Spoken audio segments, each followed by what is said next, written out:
એમ સમૂહ ગઝલ સર્જન પણ થઈ શકે.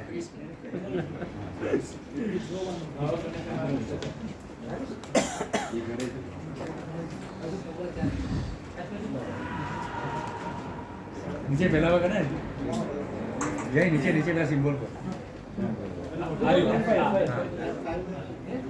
બસ અરે હા મેં કરી ઓકે કદી થઈ જાય ના હું કરું જયશું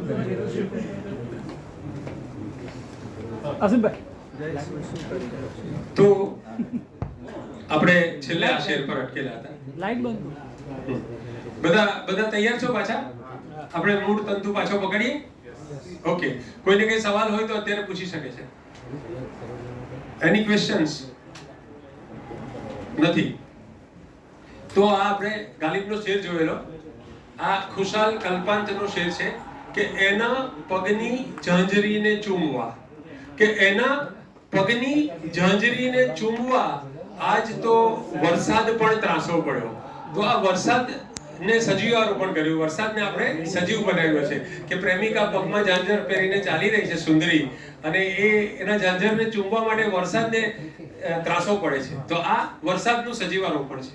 હવે સાહજિકતા એટલે કોઈ પણ જાતના અલંકાર વગર, કોઈ પણ જાતની કોઈ પ્રયુક્તિ વગર, કોઈ પણ જાતના અલંકારો કે કોઈ પણ જાતના સાજ સજ્જા વગર શેર સારો કઈ રીતે બની શકે? તો ઉર્દુમાં એને સહેલે મુમતાના કહેવામાં આવે છે. સહેલે મુમતાના એટલે સરળ લાગે પણ ગંભીર શેર હોય. તો આ ઉદયન ઠક્કરનો શેર છે કે કેવા મજાના જિંદગીના આભરણ હતા, કેવા મજાના જિંદગીના આભરણ હતા, કેવી મજાની જિંદગી છે આભરણ વિના. તમે આ શેરને ભગવાન બુદ્ધની લાઈફ સાથે એકવાર સાંકળીને જુઓ કે સંન્યાસ લીધા પછી, વૈરાગ લીધા પછી જંગલમાં એ વિચારે છે કે જ્યારે હું રાજકુમાર હતો અને ત્યારે જે જિંદગીના આભરણ હતા તે કેવા મજાના હતા, અને અત્યારે જીવન આભરણ વગરનું છે એ પણ કેવું મજાનું છે. તો તમારા પાસ્ટને ધિક્કાર્યા વગર, તમારા પાસ્ટને રેડિક્યુલ કર્યા વગર તમારા વર્તમાનની સુંદરતાને તમે માણી શકો, એ જ ખરો વૈરાગ છે. તમે જો તમારા પૂર્વજીવનને પણ ધિક્કારો તો એ વૈરાગમાં એક એટલી ખામી રહી જાય. બરાબર? તો આ એકદમ સાહજિક શેર છે કે કેવા મજાના. માણસ બધું છોડી દે ત્યારે જેને છોડ્યું છે એના પ્રત્યે પણ દુર્ભાવ રાખતો નથી, કે ત્યારે પણ જીવન તો મજાનું જ હતું, સરસ જ હતું, પણ એ છૂટ્યું અને હવે આવું છે. તો આ મને બહુ જ મારો પ્રિય શેર છે કે કેવા મજાના જિંદગીના આભરણ હતા, કેવી મજાની જિંદગી છે આભરણ વિના. આભરણ એટલે આભૂષણ, ઘરેણા, શણગાર.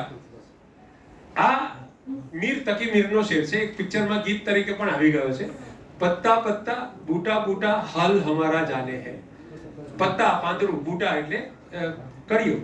પત્તા પત્તા બૂટા બૂટા હાલ હમારા જાને હૈ, જાને ન જાને ગુલ હી ન જાને, બાગ તો સારા જાને હૈ. તો આ ગુલ આખા બાગમાં, એમ કે આપણે કહીએ ને કે પાંદડે પાંદડું, આપણે એમ કહીએ ને કે તો એ રીતે કહે છે કે પત્તા પત્તા ચપ્પા ચપ્પા છાન મારા, કોના કોના દેખ લિયા. 2 વાર જ્યારે રિપીટેશન કરીએ એટલે એની સાર્વત્રિકતા આપણે બતાવીએ છીએ. તો મીર તકી મીર એમ કહે છે કે આખા બાગમાં પત્તા પત્તાને ખબર છે, બૂટા બૂટાને ખબર છે અમારો હાલ. બરાબર? આખા બાગને ખબર છે. તો કેટલું સરસ એ વાક્ય રચના કરે છે કે જેને ખબર હોવી જોઈએ મારી દુર્દશાની, મારો હાલ ખરાબ છે, એ મારી પ્રેમિકા, એટલે એ પ્રેમિકાને ગુલનું સ્વરૂપ આપે છે. તો આખા બાગમાં એક ગુલ, જેને ખબર પડવી જોઈએ કે હું દુઃખી છું એને ખબર નથી, અને જેને ખબર પડે ના ખબર પડે કઈ ફરક નથી પડવાનો, અથવા જેને ખબર પડી એ લોકો પંચાયતી જ કરવાના છે, એ બધાને ખબર છે કે મારી હાલત ખરાબ છે, પણ જેને મારા સમાચાર પહોંચાડવા છે એને ખબર નથી. તો કેટલો અદ્ભુત શેર છે. પત્તા પત્તા બૂટા બૂટા હાલ હમારા જાને હૈ, જાને ન જાને ગુલ હી ન જાને, બાગ તો સારા જાને હૈ. આ મીર તકી મીર મારા ખ્યાલથી પહેલા એવા શાયર હતા જેમણે આ જે ગીતનો છંદ છે એનો ગઝલના છંદમાં પ્રયોગ કરવાની શરૂઆત કરેલી. આ સાહજિકતાના જ ઉદાહરણ આપું છું. ખલીલ સાહેબનો શેર છે કે એના ઘરની એક બારી મારા ઘર સામે હતી. આમાં કોઈ પ્રતીક નથી, આમાં કોઈ રૂપક નથી, આમાં કોઈ બીજી કરામત નથી, આમાં કોઈ જક્સ્ટાપોઝિશન નથી, પણ તમે શેર જુઓ કે એના ઘરની એક બારી મારા ઘર સામે હતી, મારી જે દુનિયા હતી મારી નજર સામે હતી. એકદમ શુદ્ધ પ્રેમનો શેર છે, કોઈ જાતની કોઈ મગજમારી નથી, છતાં કેટલો અદ્ભુત શેર છે કે એના ઘરની એક બારી મારા ઘર સામે હતી, મારી જે દુનિયા હતી મારી નજર સામે હતી. બરાબર, મોહલ્લામાં જ પ્રેમ કરવો પહેલો. હવે આ જો અદ્ભુત શેર છે, 2 શેર છે અદ્ભુત, અને એ શેરના સર્જક આજે આપણી સામે બેઠા છે, એ તો વિશેષ આનંદ થાય. આ બધું કેમ નવું લાગે છે? કેટલી સાહજિક વાત છે, એક ભોળા ભાળા પ્રેમીની વાત છે કે આ બધું કેમ નવું લાગે છે? કોઈ હૈયામાં ગયું લાગે છે, એ એકદમ સરળ શબ્દમાં આ બધું કેમ નવું લાગે છે? કોઈ હૈયામાં ગયું લાગે છે. અને પછીનો શેર જુઓ કે હાથમાં હાથ મિલાવી રાખો. એકદમ પ્રેમીની જે સાહજિક ઈચ્છા હોય પ્રેમિકા પાસે કે બેઠી છે તો હવે હાથમાં હાથ પકડીને રાખો, કે હાથમાં હાથ મિલાવી રાખો. આ જગત હાથ વગું લાગે છે, કે આ જગત હાથ વગું લાગે. એટલે જરૂરી નથી કે બહુ ભારેખમ શબ્દોથી સારા શેર બને. સારા શેર બનવા માટે બહુ જ નાની વાત. આ હાથ પરથી મને મરીઝ સાહેબનો શેર યાદ આવે કે એ કહે છે, ગૌરવભાઈ નવા પ્રેમી છે, એટલે કહે છે કે હાથમાં હાથ મિલાવી રાખો, આ જગત હાથ વગું લાગે છે.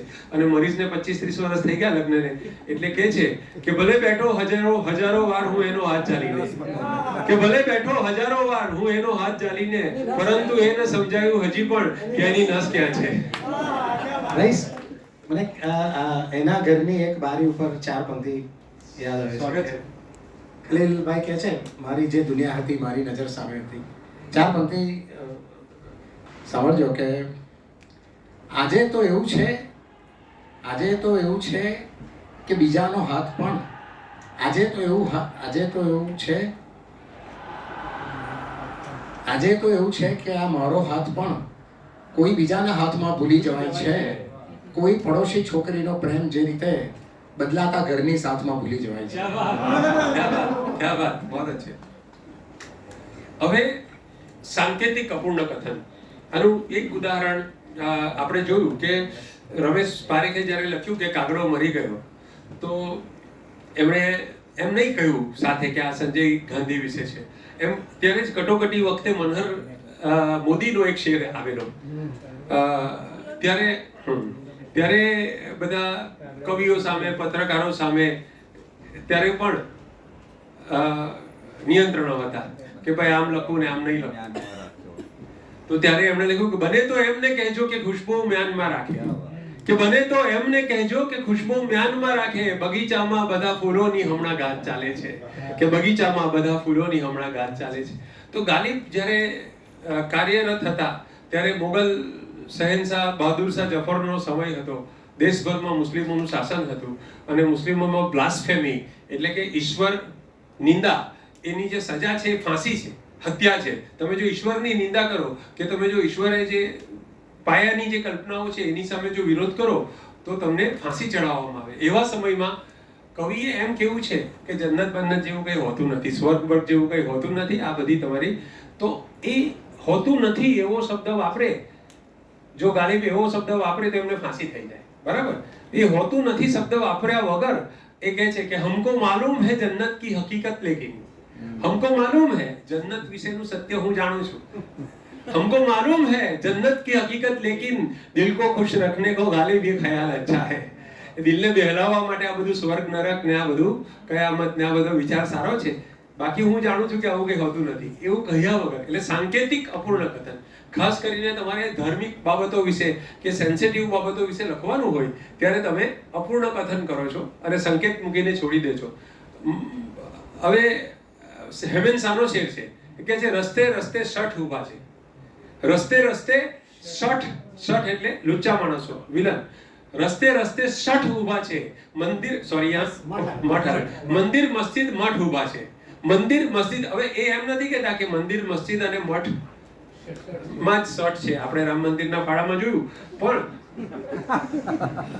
કવિ એમ નથી કહેતા. કવિ ખાલી 2 પંક્તિ મૂકી દે છે કે રસ્તે રસ્તે શઠ ઊભા છે, મંદિર મસ્જિદ મઠ ઊભા છે. પેલા મંદિર મઠ વાળા વિરોધ કરવા આવે તો એમ કહેવાય કે મેં ક્યાં એવું લખ્યું છે કે તમે જ શઠ છો આમાં. એને તો ખાલી 2 વિધાન બાજુમાં મૂક્યા છે. બરાબર. આ દુષ્યંત કુમારનો શેર છે, ગજબ હે સચ को सच कहते नहीं है, गजब है सच को सच कहते नहीं है. કુરાનો ઉપનિષદ ખોલે હુએ હે. કુરાન અને ઉપનિષદ ખોલીને ફતવા આપનારા જે બધા માણસો છે એ જ્યારે સાચું ને સાચું કહેવાનો વખત છે ત્યારે ચૂપ થઈ જાય. એમને પોતાને અનુકૂળ છે એવું જ સત્ય બોલે છે. તો આ વસ્તુ ઇશારિયત કહેવામાં આવે ઉર્દુમાં, પરોક્ષ અથવા અપ્રત્યક્ષ કથન, ઇનડાયરેક્ટનેસ. તો આ શેર બનાવવાની આ પણ એક રીત છે. ખાસ કરીને તમારે સેન્સિટિવ બાબતો વિશે શેર કહેવો હોય ત્યારે આ રીત ખૂબ ઉપયોગી થાય છે. એકાધિક અર્થની શક્યતા, એકથી વધારે અર્થની શક્યતા, આ શેર છે. આ શેર વિશે પૃથાબેન આપણે વાત થઈ થોડા દિવસ પહેલા કે ગાલિબે એમ કીધેલું, મોમીનનો શેર છે. ગાલિબે એમ કહ્યું કે મોમીન સાહેબ તમે આ એક શેર મને આપી દો અને મારો આખો દીવાન તમે લઈ લો.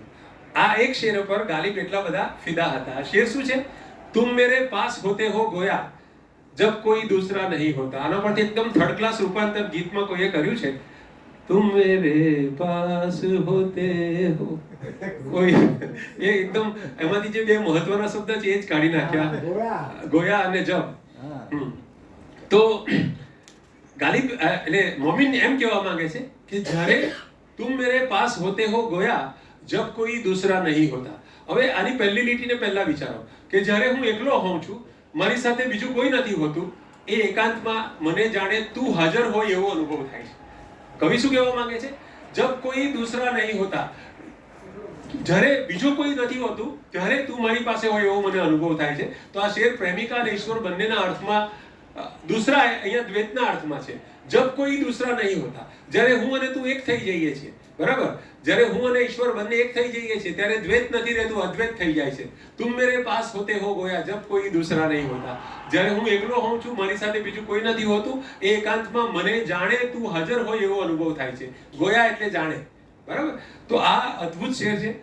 જેટલી વાર તમે વિચારશો એટલી વાર તમને એમાંથી નવા નવા અર્થની છાયાઓ તમને દેખાશે. હવે આ गालिब शेर છે. परतवे खुर्स है शबनम को फना की तालीम, मैं भी हूँ एक इनायत की नजर होने तक. એનું ગુજરાતી મેં કર્યું છે કે ઝાકળની હસ્તી સૂર્યના પહેલા કિરણ સુધી, કે ઝાકળની હસ્તી સૂર્યના પહેલા કિરણ સુધી, હું પણ તમારી દ્રષ્ટિ પડે એ જ ક્ષણ સુધી. તમારી દ્રષ્ટિ પડતા જ હું નહીં રહું, ઓગળી જઈશ. એ વાત તમે પ્રેમિકાના અર્થમાં વિચારો તો પણ સારું છે, અને ઈશ્વરના અર્થમાં વિચારો તો પણ આ શેરમાં ખાકસારી છે, નમ્રતા છે. એટલે તમે આ શેરને એક સાથે પ્રેમિકા માટે અને ઈશ્વર બંને માટે વિચારી શકો છો. ઇસકે મિજાજી અને ઇસકે હકીકી. તો એવા શેરો કે જેમાં વાત શરાબની હોય કે વાત પ્રેમિકાની હોય, છતાં તમે એને ઈશ્વરના સંદર્ભમાં પણ લાગુ પાડી શકો.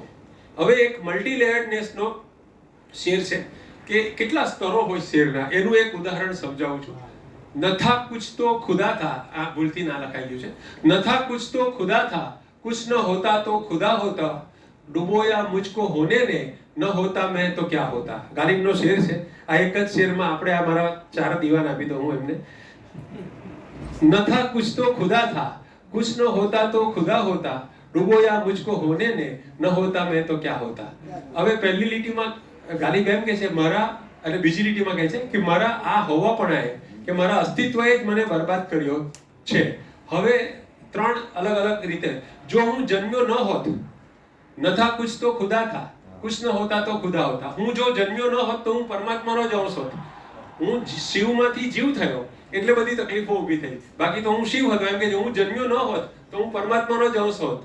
ન હોતા મેં તો ક્યાં હોતા, જો હું ન હોત તો શું થાત, કઈ ફેર ન પડત. એ અર્થમાં તમે વિચારો. ન હોતા મેં તો ક્યાં હોતા, ન હોતા મેં તો ક્યાં હોતા. જો હું માનવી ન હોત તો હું શું હોત, ભગવાન હોત.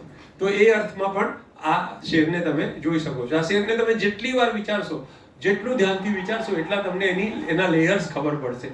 તો ગાલિબનું મારી દ્રષ્ટિએ આ one of the best couplet છે.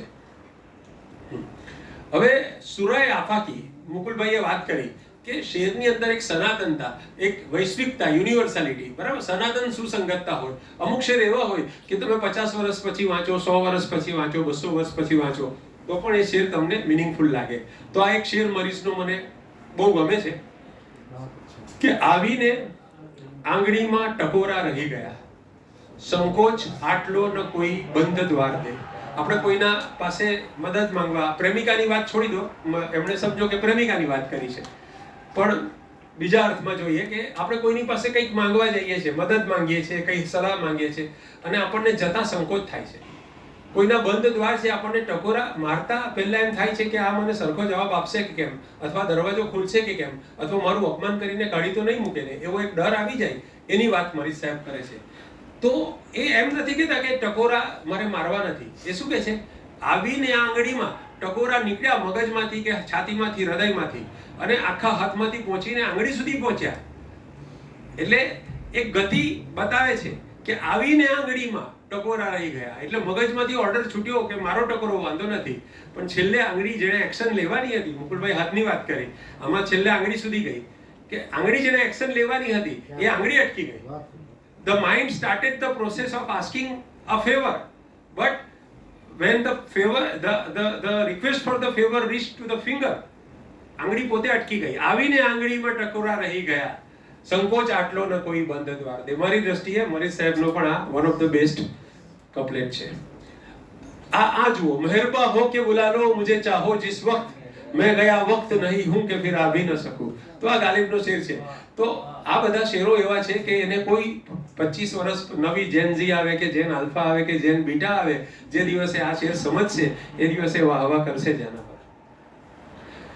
અધ્યાત્મ શેરોમાં તો આ સીમા અકબરાબાદીનો શેર છે. દુનિયા में हूं दुनिया का तलबगार नहीं हूं, बाजार से गुजरा हूं खरीदार नहीं हूं. આ દુનિયાનો એક તમાશો ચાલે છે, તમાશામાંથી પસાર તો હું થાઉં છું, પણ મારે કંઈ ખરીદવાનું નથી. અમે તો કવિ કાળને નાથનારા, અમારે તો આઠે પ્રહર છે ખુશાલી. આ બળબડતું હૈયું, આ ઝળહળતા નૈણો, ગમે ત્યારે હોળી ગમે ત્યાં દિવાળી. તને એકમાંથી બહુની તમન્ના. હવે જુઓ, મુસ્લિમ કવિ છે શૂન્ય પાલનપુરી, બરાબર, અલી ખાન બ્લોચ એમનું નામ છે, અને એ વાત ઉપનિષદની કરે છે. એ કહે છે કે તને એકમાંથી બહુની તમન્ના, એકોહમ બહુશ્યામ. હું એક છું, એકમાંથી અનેક બનવું. શિવમાંથી જીવ થયાનું કારણ શું છે? ભગવાનની ઈચ્છા. એકોહમ બહુશ્યામ, કે તને એકમાંથી બહુની તમન્ના. ભગવાનનું કામ હતું એકમાંથી અનેક થવાનું, એને કરી નાખ્યું. માણસનું કામ શું છે? બહુમાં મને એક જોવાની ઈચ્છા. આટલા બધા કાળા ધોળા, અલગ અલગ વર્ણના, અલગ અલગ જ્ઞાતિના, અલગ અલગ પ્રકારના માણસો છે, એ બધાની અંદર એક જ ચેતના છે. એ જોવાનું કામ માણસનું છે. એ કવિ કરે છે, કે છે તને એકમાંથી બહુની તમન્ના, બહુમાં મને એક જોવાની ઈચ્છા. કરે છે નીચે આવશે. કરે છે સુરાહી તું પ્યાલામાં ખાલી. ભગવાને શું કર્યું? એક સુરાહીમાં ચૈતન્ય હતું અને એ બધા પ્યાલાઓમાં નાખી દીધું અને માણસો બન્યા. કરે છે સુરાહી તું પ્યાલામાં ખાલી, કરું છું હું પ્યાલા સુરાહીમાં ખાલી. કરું છું હું પ્યાલા. ભગવાને સુરાહીમાંથી પ્યાલા બનાવ્યા. માણસનું કામ છે આ પ્યાલા બધા એક જ સુરાહીમાંથી આવ્યા છે, એ જોવાનું, એ સમજવાનું. તો આ અદ્ભુત શેર છે શૂન્ય પાલનપુરીનો. ધીસ ઇઝ ધ બેસ્ટ શેર મેં જેટલા વાંચ્યા છે એમાંથી. હવે ભાષા કર્મ જુઓ. ભાષા કર્મ, શબ્દ સર્જન કે પદાવલી સર્જન. ભગવતી કુમાર શર્માની આ એક ગઝલના શેર છે કે અમે વિસ્તર્યા પણ વિલાતા જ ચાલ્યા, હતો ગામ ટીંબો સહેરાઈ ચાલ્યા. હવે આ સહેરાઈ જવું એ ક્રિયાપદ છે. શહેર પરથી કવિએ શું બનાવ્યું? સહેરાઈ ચાલ્યા. પછી ચશ્મા બસમાં કાચ બાચમાં તિરાડ 300 વાંકો ચૂકો, ભાંગ્યો તૂટ્યો ચહેરો બહેરો. તો આ રીતે આ શબ્દનો પ્રયોગ છે. હવે પછીનો જે શેર જુઓ, હવે તારી કદી નહીતા, મુકુલ ચોકસીનો શેર છે. કદી નહીં ને ભાવવાચક બનાવે છે. હવે તારી, ધ્યાનથી જોજો, હવે તારી કદી નહીતા ને જો મારી હજુ પણ તા. પ્રેમિકાએ કહી દીધું છે કે કદી નહીં, અને પ્રેમીની આશા છે કે હજુ પણ કદાચ. તો હવે તારી કદી નહીતા ને જો મારી હજુ પણ તા, ભૂલે ચૂકે મળે તો કેટલી આભારવશ મળશે. કે ભૂલે ચૂકે મળે તો કેટલી આભારવશ મળશે. હવે બીજો શેર જુઓ, આ કવિ કેવા શબ્દો બનાવે છે તે જુઓ. તારી નિરાંતમયતા મને કેમ છો પૂછે, કે તારી નિરાંતમયતા મને કેમ છો પૂછે, તોડાત મકાયેલો હું હસી લઉં ઘણું ખરું. તો આ નિરાંતમયતા અને તોડાત મકાયેલો આ શબ્દો કવિ મુકુલ ચોકસી બનાવે છે. ગૂગલતા ગૌરંગભાઈ કર્યું. તો આને જવા દઈએ. હવે થોડાક શેરો એવા છે કે જે સરખાવી શકાય એવા શેરો છે.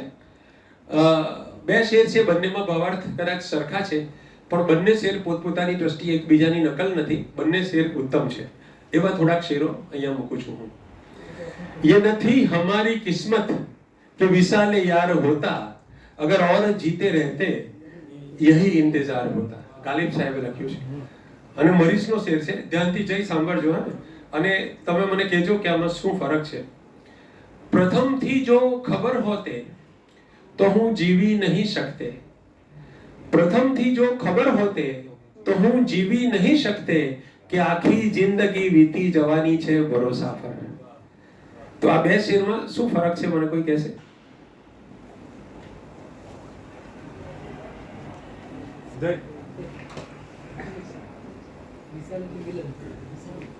ये નથી हमारी किस्मत કે વિશાલે યાર હોતા, એટલે કે મારું ભાગ્ય નહોતું કે મારા પ્રેમિકા સાથે મારું મિલન થાય. અગર ઓર જીતે રહેતે, હું જો વધારે જીવતે તો પણ મને આ જ પ્રતીક્ષા રહેતે. અને મરીસ કે છે કે જો મને પહેલાથી ખબર હોતે તો કદાચ હું જીવી નહીં શકતે. હું જીવી એટલા માટે ગયો કેમ કે મને પહેલાથી શું ખબર હોતે કે આખી જિંદગી વીતી જવાની છે ભરોસા પર, એમ ખબર હતે તો હું જીવી જ નહીં શકતે.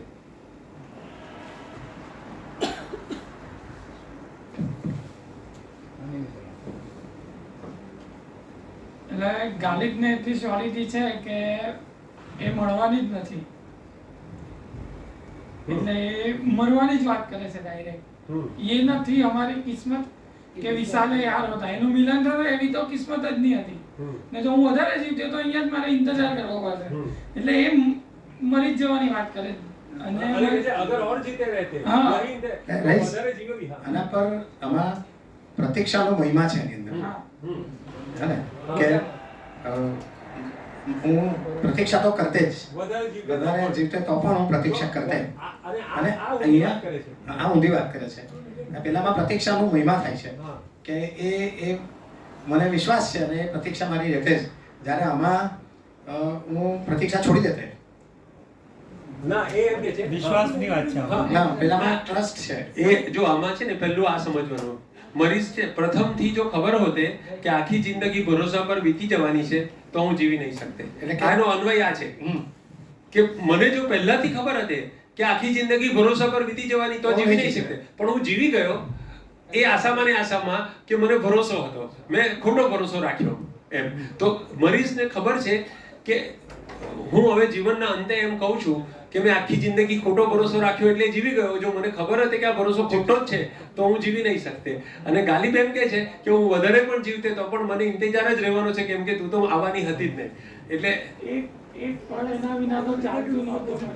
કોણ જાણે કેમ આખી. હા, એટલે બીજો આના સમર્થનમાં મરીઝનો જે શેર છે આ જે વૃત્તિના કે એક પળ એના વિના તો ચાલતું નહોતું મરીઝ, કે એક પળ એના વિના તો ચાલતું નહોતું મરીઝ, કોણ જાણે કેમ આખી જિંદગી ચાલી ગઈ. કઈ રીતે આખી જિંદગી ચાલી ગઈ તે ખબર નથી પડતી. તો આ રીતે કહે છે કે આખી જિંદગી ભરોસા પર વીતી ગઈ, પણ એ ભરોસો ખોટો નિવડવાનો છે એવી પહેલેથી ખબર હોતે તો હું જીવી નહીં શકતે. તો બંને સેમ નજીક નજીકના છે પણ બંનેનું થોડુંક ભવિષ્ય જુદું છે.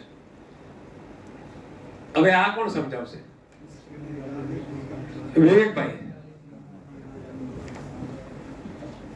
બંને ગાલિબ જ છે મારા ઘરે. ના, એક ગાલિબ છે, એક જીગર છે. અને જીગરનો છે. ઓકે, એટલો મારા માટે છે. इश्क ने गालिब निकम्मा कर दिया वरना हम भी आदमी से काम के. હું પ્રેમમાં બરબાદ થઈ ગયો, બાકી હું માણસ કામનો હતો. ને બીજામાં જ્યાં સુધી ઇશ્ક બદનામ નહીં કરે ત્યાં સુધી માણસ કામનો નથી થતો. એટલે બંને વિરોધાભાસી છે શેરો, પણ બંને શેર મજાના છે. ગાલિબ કહે છે કે ઇશ્ક ને ગાલિબ નિકમ્મા કર દિયા વરના હમ ભી આદમી થે કામ કે.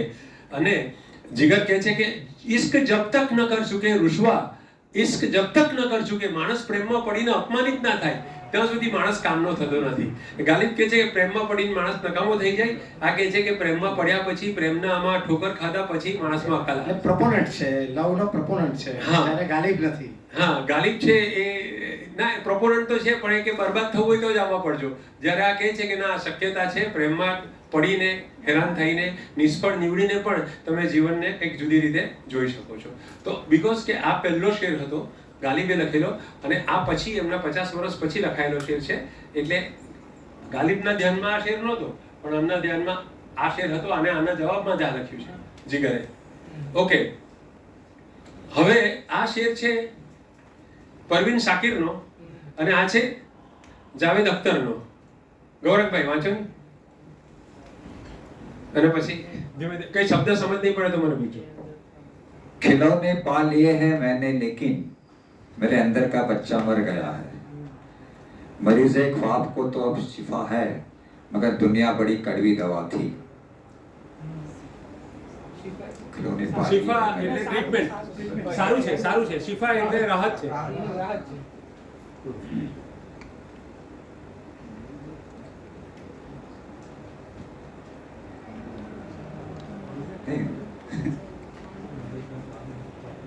ખિલોને પા લીએ હે મેને લેકિન. આ એક બાળક છે જે બાળપણથી, હા પૃથાબેન આવો. હા પ્લીઝ કરો કોશિશ તમારી બરાબર જ છે. खिलौने पाल मेरे अंदर का बच्चा मर गया है.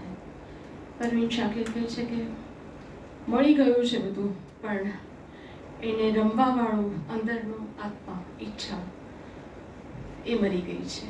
સો તમને જે જોઈતું હતું હા, એ એ મળ્યું, ત્યારે એનું ભોગવવાનું જે સાધન છે એ રહ્યું નથી. મરીઝ એ ખ્વાબ કો તો અબ શિફા હૈ. એટલે જે સપનાનો મરીઝ હતો, સપના જોવાની જેની બીમારી હતી, એને તો હવે રાહત છે. મગર દુનિયા બડી કડવી દવાથી એ શેનાથી મટી? સપના જોવાનું બંધ શેને લીધે થયું? દુનિયાને લીધે. એ દુનિયા બહુ કડવી દવા, એને લીધે આ રાહત. બહુ અચ્છા. તો આપણે બધાને અનુભવ છે. હવે તો સિરપ આવે ને મીઠા સિરપ આવે, પણ આપણે બધા કડવી દવા પીને જ મોટા થયા, બરાબર? તો એને એ આની સાથે બરાબર એસોસિએટ કરી શકે કે ખ્વાબ જોવાની જે બીમારી હતી, સપનું જોવાની બીમારી હતી, એ મટી ગઈ. કે ભાઈ હવે હું ને મુકુલભાઈ સપનું જોતા હતા કે એક દિવસ હિન્દી ફિલ્મમાં ગીતો લખીશું. તે દુનિયાએ અમને શીખવાડી દીધું કે ના, તમે સુરતમાં જ સારા છો, શિબિર કરો, બીજું કંઈ કરવાની જરૂર નથી. તો મગર દુનિયા બડી કડવી દવાથી. તો આ બંને કમ્પેરેબલ શેર છે. હવે આ મુકુલભાઈનો પ્રિય શેર છે. દિલ ના ઉમ્મીદ તો નહીં નાકામ, દિલ ના ઉમ્મીદ તો નહીં નાકામ ही तो है. બશીરભાઈ, ના ફૈઝ અહમદ, ફૈઝ. दिल ना उम्मीद तो नहीं नाकाम ही तो है, लंबी है गम की शाम मगर शाम ही तो है. તો જેલમાં કવિ હતા, પાકિસ્તાનની સરકારે એમને જેલમાં પૂરી દીધેલા. તે વખતે એમણે આ શેર લખેલો કે દિલ ના ઉમ્મીદ તો નહીં નાકામ ही तो है.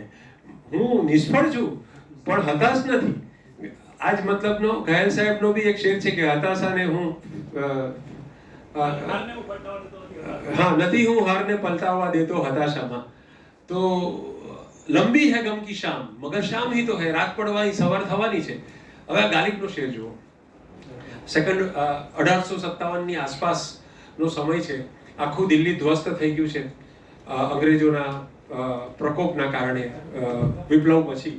અને તે વખતે જે દુર્દશા છે દિલ્હીની અને પોતાના ઘરની, તો ગાલિબ કહે છે ઘર મેં ક્યાં થા કે તેરા ગમ ઉસે ગારત કરતા. ઘરમાં તો એવું કંઈ હતું જ નહીં કે તું દુર્ઘટના બનીને તૂટી પડ્યો. આફત આવે, પૂર આવે, વાવાઝોડું આવે, સુનામી આવે, કોરોના આવે, એ બધામાં લાગુ પડે એવી વસ્તુ છે કે ઘર મેં ક્યાં થા કે તેરા ગમ ઉસે ગારત કરતા. ઘરમાં એવું કંઈ હતું નહીં કે તારા ગમથી જે ખલાસ થઈ જાય. वो जो रखते थे वो जो रखते थे हम एक हसरते तामीर. તામીર એટલે પુનર્રચના, ફરીથી બનાવવું, પુનર્સર્જન કરવું. હસરત ઈચ્છા, પુનર્નિર્માણ કરવાની જે ઈચ્છા હતી અમારી. કોઈ મકાન હોય તો મકાનને કોઈ તોડી પાડે, પણ મકાન બનાવવાનો પ્લાન હોય એને કોઈ કેવી રીતે તોડી પાડે? બરાબર. તો ગાલિબ કહે છે કે वो जो रखते थे हम हसरते तामीर સો હે. આટલી બધી બરબાદી પછી ફરીથી ઊભા થવાનું અમારું સ્વપ્ન છે, એને તમે શું કરશો? સ્વપ્નને કેવી રીતે તોડશો? તો આ બંનેમાં એક જ પ્રકારની હકારાત્મકતા છે, આશા. જીવન મરણ, પહેલો શેર ગાલિબનો છે અને બીજો મરીઝનો છે. બંને લગભગ સરખા છે. પહેલા શેરમાં એમ કે છે ગાલિબ કે મોહબ્બત में नहीं है फर्क जीने और मरने का.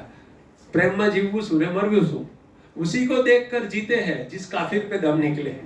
જેના પર મારો દમ નીકળી જાય છે, જેના પર શ્વાસ નીકળી જાય છે, એવી પ્રેમિકા છે, એને જોઈને હું જીવી રહ્યો છું. અને મરીઝ કે છે જીવન મરણ છે એક, બહુ ભાગ્યવંત છું. એ જ વાત છે, મોહબ્બત में नहीं है फर्क.